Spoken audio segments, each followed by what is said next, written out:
O segredo das coisas. Hoje, em O Segredo das Coisas, skates reciclados. Massa folhada. Trailers para obras. E torno para metal.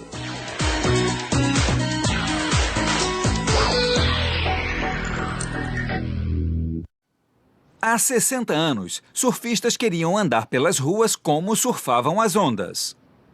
Eles vieram com a ideia de colocar rodas em suas pranchas e assim nasceu o skate. Desde então, o skate se tornou um esporte, uma paixão e um estilo de vida para pessoas ao redor do mundo. No quintal de casa, um skatista mede a sensação e a resposta desses skates reciclados.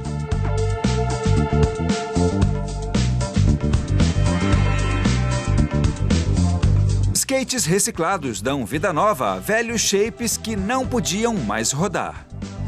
Os shapes encostados num canto geralmente acabam no lixo. Primeiro, o antigo designer aparece ao descascá-lo com a lixa. Isso revela os gráficos originais do shape. Ele retira os gráficos, deixando só a madeira.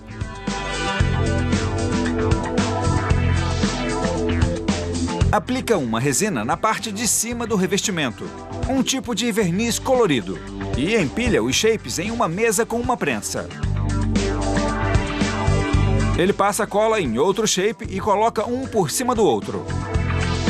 Ele repete o processo com shapes de cores diferentes.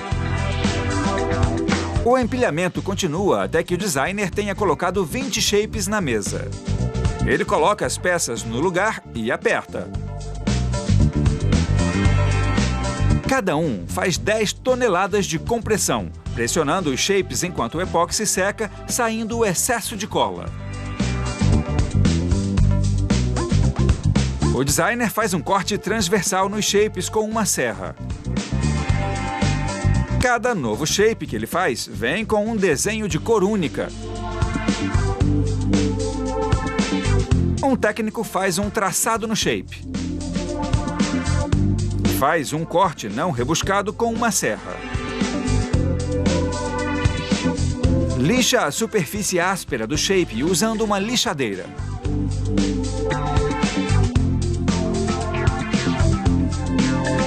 E antes de fazer a estampa do shape, ele faz os buracos dos parafusos para montar. O designer derrama tinta à base d'água na parte superior de uma malha de serigrafia. Ele pega um rodo e puxa a tinta através de uma membrana para imprimir o logotipo da empresa em cima do shape. Remove o quadro da serigrafia e o shape continua na fase do epóxi. Um técnico derrama resina de epóxi por cima de um pano de fibra de vidro. Ele espalha o epóxi com o rodo em um movimento lento e constante. Isso impede que bolhas de ar estraguem o acabamento do shape. O tecido absorve a resina. Um técnico tira o excesso do pano com uma gilete e aplica uma camada final de epóxi, completando a cobertura do shape. Um técnico usa um roteador para alisar as curvas de um shape diferente. Ele termina a lateral com uma lixa fina de papel. E derrama vidro quebrado moído no shape coberto de epóxi. Isso vai fornecer aderência para o shape diferente da lixa adesiva. Antes da resina secar e endurecer, ele pressiona o vidro contra o epóxi com uma roda. E lixa a parte de baixo do shape. Ele passa por 7 diferentes níveis de lixa de papel. Então o shape é lavado e polido antes do início do processo final de montagem. Um técnico coloca as rodas nos eixos e parafusa com porcas sextavadas. Aperta as rodas com uma chave até chegar ao ponto desejado. E faz um teste de giro. Ele insere parafusos pelo shape e coloca uma almofada de uretano por baixo do skate. Então começa a montar o truck. Ele usa uma parafusadeira elétrica para colocar o truck no lugar.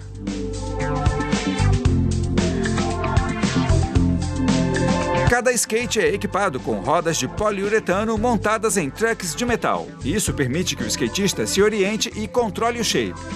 Skates reciclados são feitos a partir de uma ampla variedade de formatos, tamanhos, rodas e trucks, se adequando às necessidades, ao gosto e ao desempenho único de cada skatista. Há muito tempo, padeiros dinamarqueses foram criativos com a massa folhada. Eles começaram a produção dando um novo toque às sobremesas. A massa folhada parece mais elaborada que as outras massas. A escamação da massa e seus recheios deliciosos faz a massa folhada ser tão gostosa quanto bonita. A fábrica mantém a massa folhada congelada até a hora de você comer. Após alguns minutos no forno, você tem uma sobremesa fresca. Ela parece ter demorado horas para ser preparada, mas não é nada demais. Para produzir a massa folhada, essa fábrica usa alguns ingredientes, incluindo levedura, açúcar granulado, farinha, ovos secos e água. Os ingredientes vão para um grande misturador refrigerado. O resfriamento mantém a levedura dormente enquanto os técnicos trabalham os ingredientes da massa. Depois, a massa sai do misturador e vai para um funil. Uma cortadeira corta a massa em vários pedaços. Os pedaços de massa viajam por transportadores que os espremem em tiras de massa que serão alimentados por uma extrusora. A extrusora molda a massa em uma longa folha.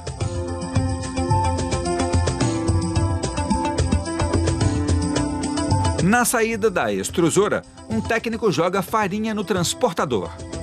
Isso é para não deixar a massa grudar. Uma bomba na saída da estrutura espalha grandes blocos de manteiga em toda a recém-formada folha de massa.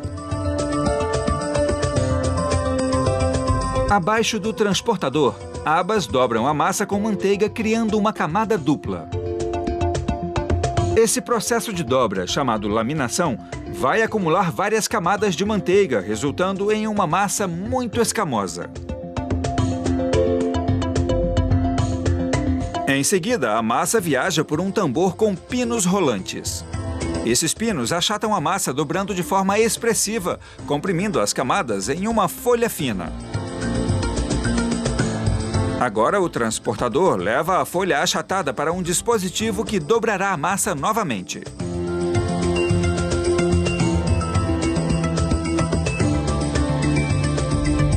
Em seguida, os pinos espremem o montante de massa e transformam novamente em uma só.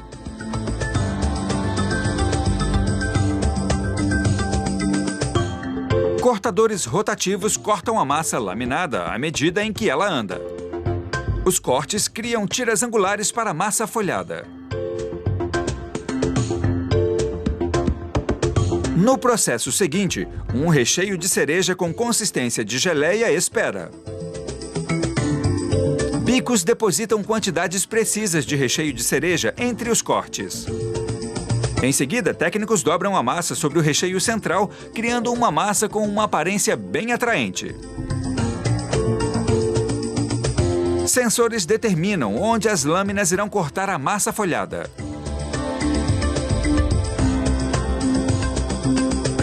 As massas folhadas são transferidas para outro transportador com uma balança. A balança confirma que tem recheio suficiente em cada massa. As massas folhadas agora vão para um congelador que está a 29 graus negativos. Dentro do congelador, as massas giram por 45 minutos. Esse processo de congelamento gradual preserva a levedura. Em seguida, as massas vão para o local onde serão embaladas. Aqui, técnicos colocam um pacote com gelo embaixo de cada massa e as mandam para um embalador automático.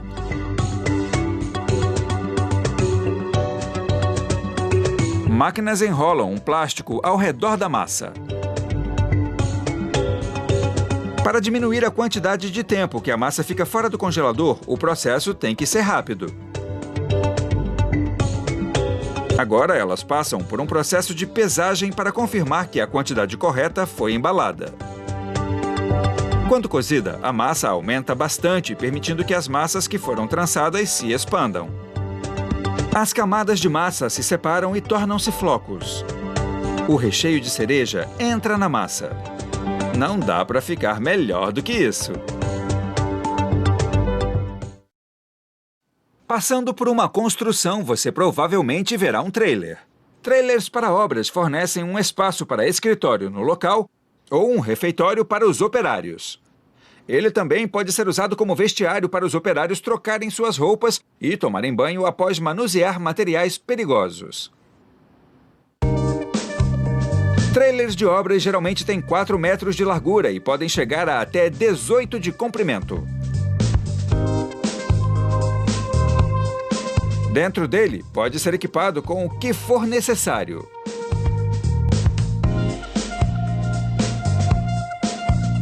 A estrutura do trailer pode ser de abeto ou de pinho. Os técnicos começam com um piso feito de painéis de partículas de madeira. Em seguida, prendem as 4 vigas e enquadram.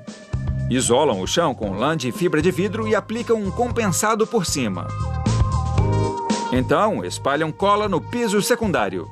A cola é a prova de congelamento e resistente ao mofo. Eles terminam o chão colocando azulejos de vinil comerciais ou linóleo. Para construir as paredes, eles pregam pedaços de madeira a cada 4,5 metros ao longo da placa. Essa placa é a parte inferior da parede do trailer. Em seguida, eles fazem as aberturas para janelas e portas. Finalmente, pregam outra peça horizontal na parte superior das vigas. Ela é chamada de placa superior dupla. A estrutura da parede está completa. Agora eles aplicam cola nas vigas e parafusam uma folha de compensado na parte inferior da estrutura da parede.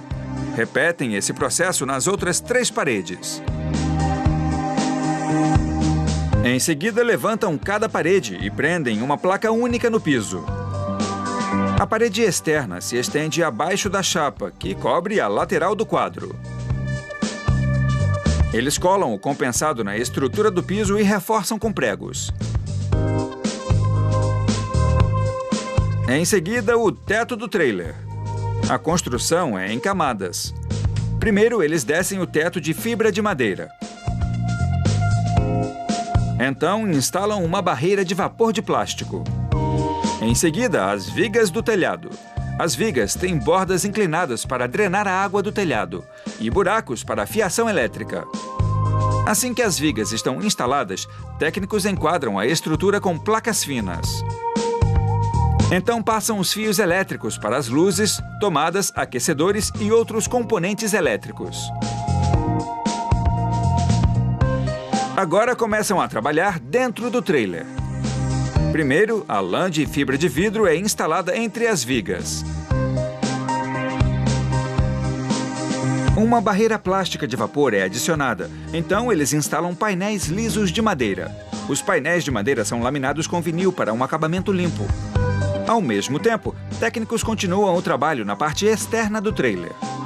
Sob o piso, técnicos instalam de 1 a 3 eixos. A quantidade vai depender do comprimento do trailer. Cada eixo pode suportar 2,5 toneladas.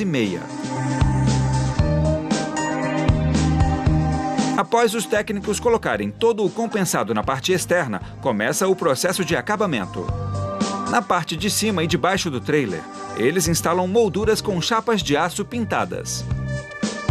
Então, começam a instalar os painéis de aço pintado.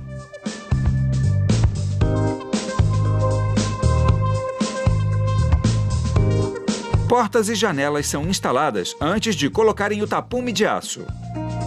Então, o aço passa por debaixo das portas ou das molduras da janela, produzindo um acabamento mais limpo.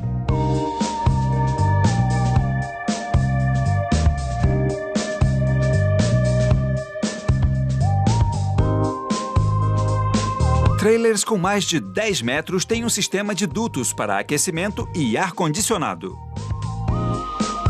Técnicos montam os dutos no teto com suportes. Eles também instalam tomadas elétricas, luminárias, acabamentos interiores e rodapés elétricos para aquecimento adicional. Trailers com menos de 10 metros só têm rodapé, aquecedor elétrico e um aparelho de ar-condicionado. Entretanto, existe a opção de melhorar o sistema de dutos de ar. Para terminar o telhado, eles instalam painéis de fibra brancos nas vigas. Então, instalam um sistema de engate. Isso permite que um caminhão leve o trailer para o local da construção.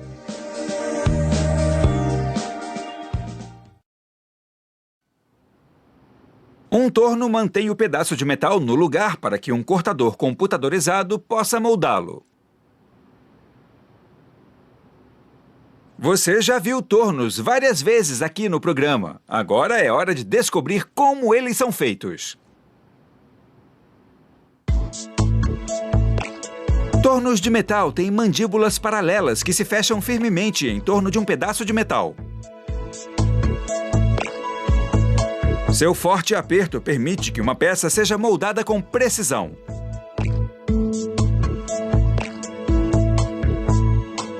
Para fazer um torno, eles começam com uma barra de metal.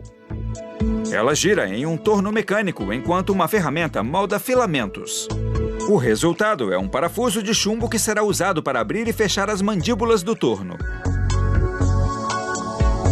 Em seguida, cortadores transformam um pedaço de alumínio em um parafuso de polegar. O parafuso de polegar é usado para girar o parafuso de chumbo. A parte externa do parafuso tem uma dedura neural para uma melhor macia. A ferramenta raspa a afiada e áspera borda do parafuso para deixá-lo mais suave ao toque. Isso completa o parafuso. Agora, uma serra automatizada corta uma barra de aço em pedaços menores. Cada peça será usada para fazer a base do torno. Em seguida, um cortador esculpe o lado de fora da peça para deixá-la com o perfil desejado. Outra ferramenta esculpe um canal no centro da base da peça.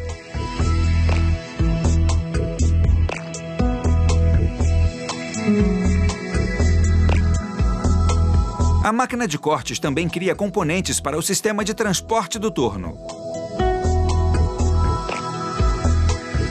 Então, uma máquina corta o lado oposto da base de forma lisa e suave. Ela também cria furos para a montagem do torno no equipamento de moagem. Um fluxo constante de fluido de arrefecimento é aplicado para proteger a ferramenta do desgaste. Em seguida, um bloco de aço é preso no torno. Sim, eles usam tornos para fazer novos tornos. O torno mantém a peça de aço firme em seu lugar, enquanto ferramentas moldam as garras do novo torno. Após um tratamento térmico, eles pulverizam pequenas partículas de areia sobre a nova mandíbula recém-formada. O jateamento remove manchas. Um técnico agora mergulha todas as partes do torno em uma solução química quente, deixando-as lá por 8 horas. Essa solução química dá às peças um acabamento preto óxido, que protege as peças de ferrugem. Aqui está o torno antes e depois do tratamento com óxido. Em seguida, um laser grava o nome da marca, o número da peça e as dimensões básicas sobre a base do torno.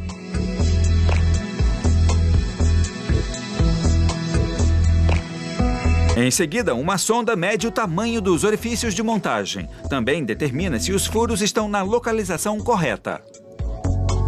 Agora é hora de montar todas as partes do torno. Um técnico prende retentores no parafuso de avanço. Então, instala o parafuso de avanço na base. Ele coloca os dispositivos de transporte em cada extremidade do parafuso. Insere os blocos de espaçamento no canal. Move os dispositivos de transporte para frente usando os blocos de espaçamento como guias para o posicionamento correto. Após remover os blocos de espaçamento, ele ajusta os anéis de retenção. Coloca as mandíbulas de aço sobre os dispositivos de transporte e os parafusa no lugar. Uma vez que o parafuso esteja ligado ao parafuso de avanço, a montagem está completa. Agora vai para uma estação de medição computadorizada. O controlador posiciona o dispositivo no equipamento, então uma sonda se move.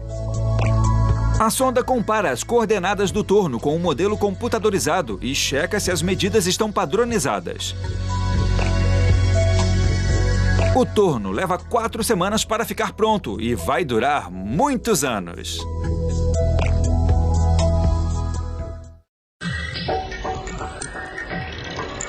Versão brasileira Audiocorp.